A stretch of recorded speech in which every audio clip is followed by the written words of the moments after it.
problem. Welcome to Axel's Garage. We are out here with filters and Emily's Nissan Rogue. There goes Emily walking away because she never wants to do anything to her own car. All right. And anyway, the OG Big Dummy is here, and we're going to give him the camera. There he is. All right, so what we have is a cabin air filter and an engine air filter. Why do we have them? Well, this Nissan Rogue is a 2020, and it's now July of 24. Purchased new by a family member. We got it from the family member, and Emily, it's going to be Emily's car to go back to school with. So we had it at Nissan at, I don't know, the last oil change, and Nissan does their, 7,324 point inspection to try to find something to make you spend money. So my wife was there waiting for it. What did Nissan say? They told her that it needed a cabin air filter, and I think they gave her a price of like 200 bucks. So I told her, no, bring the car home, just get the oil change and the tire rotation. So she gets home and she's got this inspection sheet, and everything that they inspect has a green, a yellow, and a red little square next to it, a rectangle next to it. And the cabin air filter and the engine air filter are both in the yellow. So they made it sound to her like a cabin air filter needed to be replaced. Didn't say anything about the engine air filter, but they listed them both in the yellow. So now we're going back for service again tomorrow morning. What I'm going to do, similar to what I did on the Maverick, is I'm going to replace the cabin air filter, which is going to be this one. I got a interior cabin air filter, a cheapo brand off of Amazon. I'll link it in the description below. It's got some of the activated carbon or charcoal or whatever it is in it. It's supposed to be halfway decent. It's a cheapo Fujigawa. And then for the engine air filter, the Fram Extra Guard. Why? Because it was readily available and not too much money. I don't like Fram oil filters, but the air filters, they're decent. So we're gonna go in, we're gonna take a look at the cabin air filter first.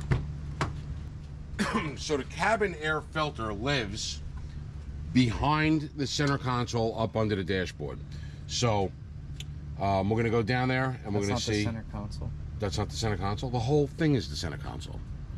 Wait, is it just that little armrest is the center console? No, the whole thing is considered the center console. Not just that, it's everything. Really? That's what you think the center console is, just the armrest? But that's the glove compartment. I'm not, I know that's, I'm talking about the thing in the middle. The center thing I'm talking about. You can argue with me on, it's not behind the glove compartment, it's behind the center console. Because Amanda's it was, so I got kind of. That's why we call him the Big Dummy. All right, so we got lacrosse balls, we've got an I-cord, and we're gonna go, and it's supposed to be up under there. This should be exciting. All right, Robbie, how are you gonna get that? So, I guess I'm gonna have to come with the camera. Okay, so right here, where this little ring is, this plate is the plastic plate that covers the cabin air filter, and there's a little Phillips head screw there that has to come out. So I'm going to take that out and put the camera down, and I'll be right back. All right, so I got the screw out, and now you just pull this down.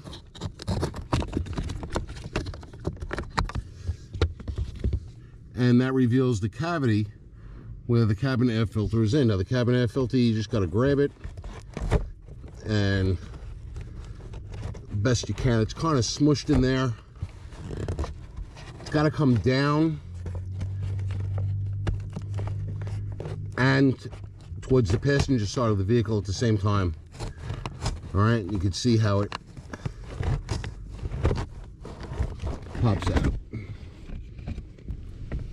Okay, so the cabin air filter was in the car this way, and the air blows from the firewall, which from the engine compartment, into the vehicle this way. So the heavy stuff should be trapped in here, and it is. There's some like tree debris, leaves, things like that, dust trapped on this side, which shouldn't make it to this side, and it didn't, but this side's a little dirty. Not nearly as bad as I thought it was going to be, because I don't think this was ever replaced. All right, and that's the cavity up there where the air filter lives. Now you can see on the original filter right there's an arrow giving you your pointing airflow. So it was in this way, which is the right direction. It is the Nissan filter. I expected it to be worse. It does smell. That's one thing I did notice with these cabin air filters. They smell pretty bad. You got the box video? So now the new filter.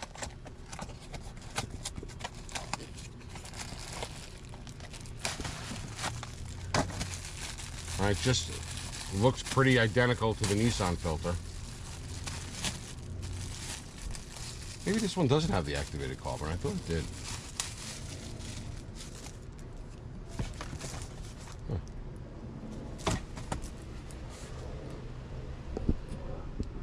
It says, oh, check filter replacement if a musty odor emits. This car did have a little bit of an odor to it. All right, interior cabin air filter, replacement for Nissan genuine part numbers, blah, blah, blah. I'll link this one in the description below.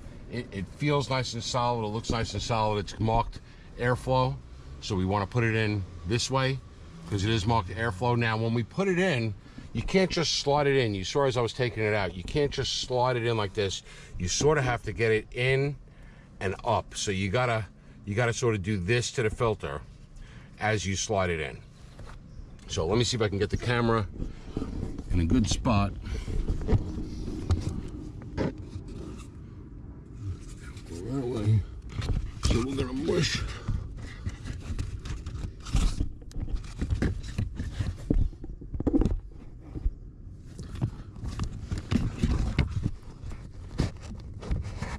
I'm gonna completely cover the holy cow.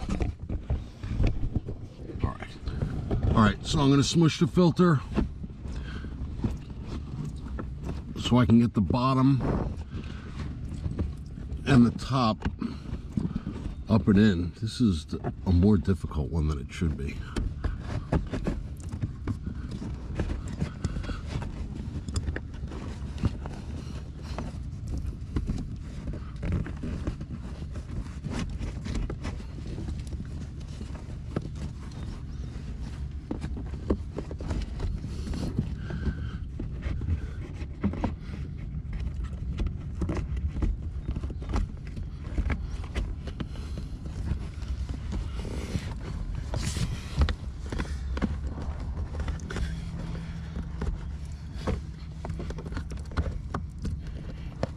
So once it's in there, then you got to sort of pull it back to get it to come back and retain its shape again.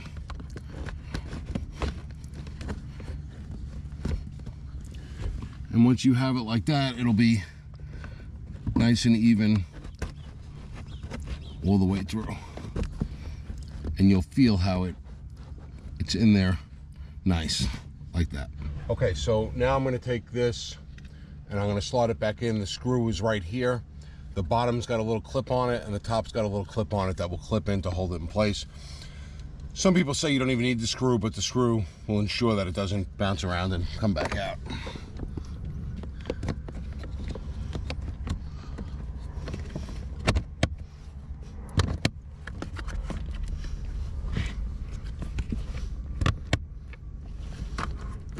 So once it's in there nice, and the two clips go into the groove, you take your little Phillips head screw. And that was way harder than it had to be. The Toyotas are so much easier. The Maverick was easier. This is ridiculous. You really got to get your head up under there, and there's not a lot of room. And then you got to manhandle the filter to get it to squeeze in, because it goes into a cavity that's this way and this way. So it's in and up. So you have to squeeze it and then let it expand itself. And once it gets in there, and you'll know it's in there when it's in the right spot. Okay. Now we will go to the engine compartment and get that one done. All right, so under the hood here, you got your intake box. So this is your intake box that comes around and goes right into here. So the air filter is going to live in this cavity here. Some engines, depending on which engine you have, there's a whole big box that goes over the battery, depending on the year. So it looks like we're just going to have to take possibly just this one out here. maybe these push pins out on this flume here too. Yeah, looks like we're gonna have to take these push pins out. So I'm gonna pop out these two push clips. They're regular push clips for trim and stuff like that. You grab the middle, pull it up, and then you can grab underneath and pull it out like that. Okay, so we're gonna take them too, leave them there, but we'll surely lose them. And get a screwdriver.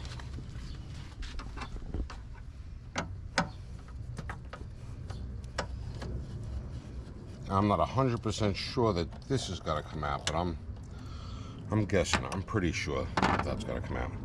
So now this part of the airbox comes apart. Now this looks like it might have come out without that. We'll try it and see. But anyway, you got a clippy dicky here, right? With an arrow. So you gotta get this past that arrow like that. And then this slides up this way.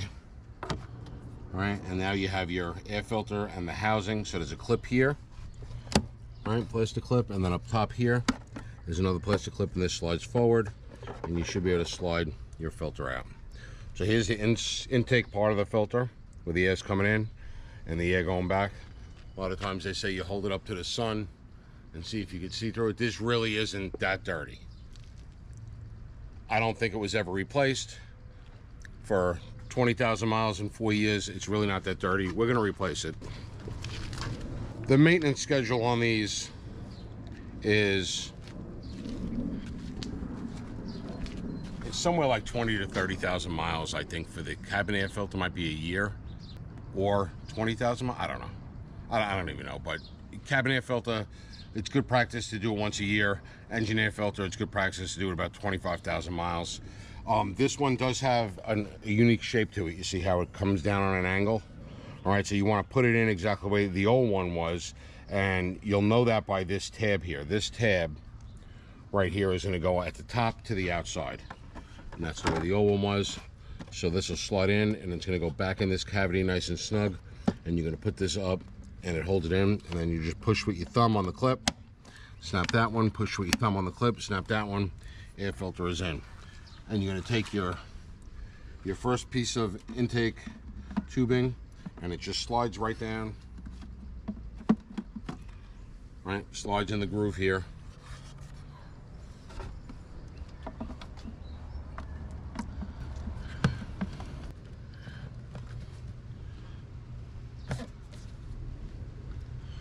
It's not in a rail on this side. Aha. So this side goes in that side rail, but there's nothing to lock it in place. So you got to come up and then slide it from the top. So you get it in the two rails, and then slide it straight down and snap this guy in place like that. Okay. So you can take this off. So we didn't need to take this one off. So this will unclip from this because this comes straight up. So this did not need to come off.